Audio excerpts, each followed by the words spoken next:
Hello everybody, welcome to the Comic Gamer Movie Show. My name is Deshaun, and today I am here to talk about Daredevil Born Again being completely canned and being completely brought back to the drawing board. Not only that, but Marvel Studios completely revamping how they're going to approach their doing TV shows.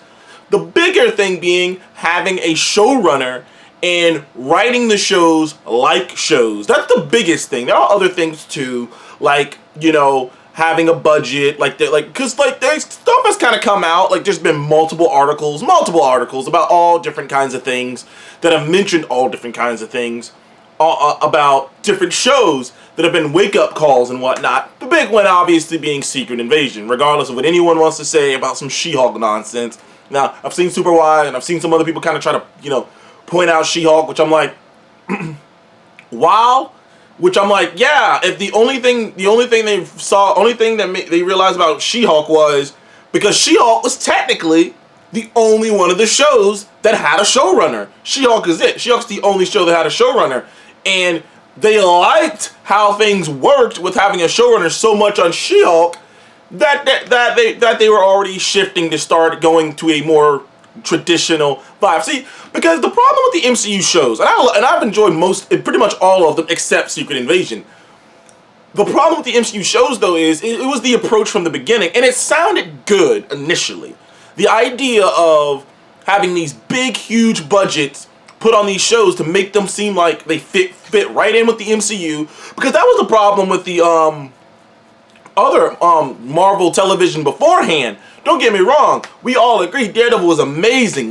Things like Legion, Daredevil, all these things were amazing. But admittedly, either A, they look so different than the MCU that they don't fit, or B, they are a lower budget. Look, I love the original Daredevil show, but there's no denying that budget for that show would not look right in the MCU. Daredevil has to be believable standing side by side with Spider-Man. The Netflix Daredevil never would have looked believable standing side by side with Spider-Man. None of the Netflix characters were. I've said this many a time, but Hawkeye could literally, Ronin Hawkeye could literally kill every one of the Netflix characters, because in comparison, he's fighting side by side with Iron Man and aliens. They're fighting ninjas. So you know what I mean? It's just scaling, right? So I always thought that they would have to reboot / boost up Daredevil, if they wanted to do that, they would so when Marvel Studios came out and Disney Plus became a thing, and they were they're gonna start making their own shows, and Kevin Feige took over all of Marvel, all of it, not just the movie division, all of Marvel. I was excited. I was like, finally, we're gonna get the shows with the right budget, because the thing about it is, not while some shows work better than others, most of the time with some of the Marvel television stuff, like Agents of S.H.I.E.L.D. and obviously the Netflix shows, and even some of the other shows, you have to imagine Inhumans would have been a very different show if it had a much bigger budget. If Inhumans had a much bigger budget, which was the biggest complaint about that show, it would have been a much better show. It might not have been it still would have been written very poorly, but it would have been a much better show. So in my brain, I was thinking, cool, we're gonna get the same quality of storytelling, just with the MCU level budget and the MCU people working on it, and with MCU characters. But instead, what we got are movies broken up into episodes. Outside of, really, what if Hawkeye, Ms. Marvel, and She-Hulk, pretty much every other show was a movie broken up into chunks. At least that's what it felt like watching it. Like I said, that's why I enjoyed Hawkeye and Ms. Marvel and She-Hulk and certain other shows so much, because they actually felt like shows. Regardless of how you felt about it, you cannot deny those shows felt like shows. Whereas so much of the MCU has been pushed as an event film, a 6-part event. You know, it's not being pushed as a show, which has been kind of the problem. And because Marvel Studios, because they basically got rid of all the Marvel television people, and Marvel Studios, a movie company, started making shows. But making TV and making shows are two totally different things, dude. They're two totally different concepts. They're not entirely totally different, but how it's run. You make a movie, that's one thing. It's one isolated, vision.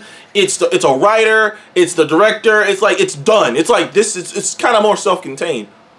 Whereas a fucking, whereas you're talking about a television show is more elongated. You need a showrunner. You have a showrunner. You have multiple directors. You have multiple writers. Like, they don't even have the same writers on each episode. I mean, if you go look at some of those older shows, because I've been kind of going back and watching older shows, like, let me think, like White Collar and things of that nature, like older shows, Suits and things.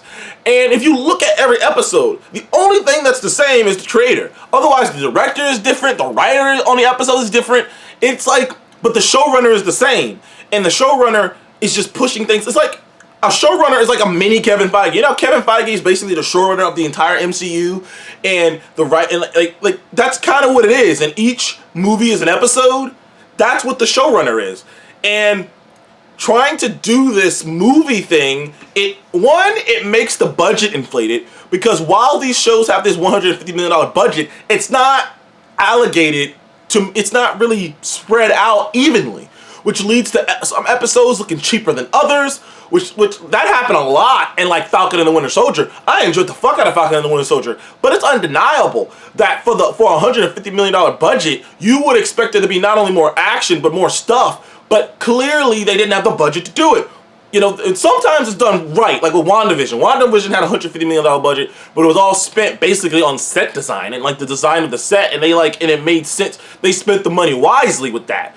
And it's all about how you spend your money as well. But also, apparently, from what we're hearing, the attitude to making these were a little fucked up. There's the attitude of we can fix it in post. There was an attitude of trying to rush things out to make the deadlines. Like, there was like rush CGI, obviously, with what's going on with the with a lot of the CGI company. Well, I think the VFX guys at Marvel unionizing and shit. So like, there's just been a lot going on at Marvel Studios. But obviously, this Daredevil thing came to a head. Apparently, like, there was a lot. Apparently, it was gonna be more of a what's the word I'm looking for? Procedural. It's gonna be more of a lawyer procedural, which to be fair, I mean, it might not have been bad, like, because no one said if it was a bad lawyer procedural, but like they said it's gonna just be a lawyer procedural with Daredevil, with action Daredevil stuff sprinkled out. In fact, they said something along the lines of Daredevil, he wouldn't actually suit up as Daredevil until the 4th episode. And to me, it sounds like Marvel, Kevin Feige, John Campea kind of already hinted to this when this kind of came out, which is the idea that fucking Bob Iger has repowered Kevin Feige, because as we know, Bob Chapek was kind of like taking power away from everybody. You have to imagine there are so many decisions, so many things that that did not go the way Feige wanted to go because of Chapek.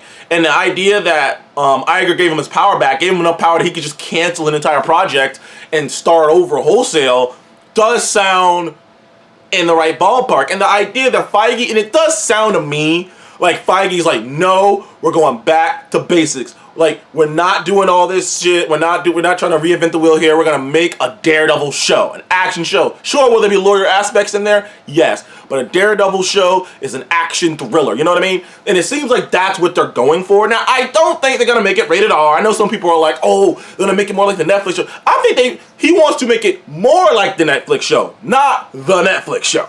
Like I said, the Netflix version of Daredevil would not be able to hang in the MCU. He would be a bug in a big world.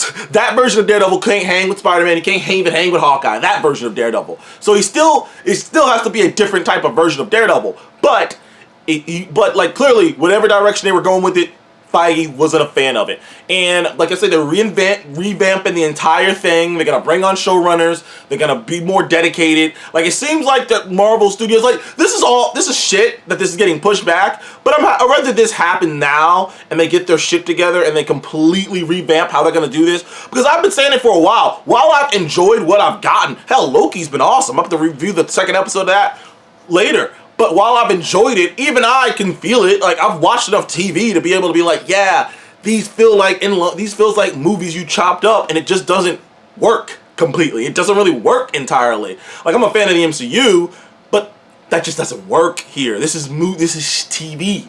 you need to run it like a TV. So it's great to hear that they're finally going to actually approach these shows like shows. But anyways, thank you guys for joining the Comic Movie Show. What do you think about the whole reapproach that Marvel is taking with their TV shows and the cancellation? Well, revamp. People, I wouldn't call it a cancellation because they're just revamping the whole thing of Daredevil Born Again. Are we more excited? Are we more... how are we feeling about all of this? Comment below and let me know. Thank you guys for joining the Comic Movie Show. I'll see you in the next one. Goodbye.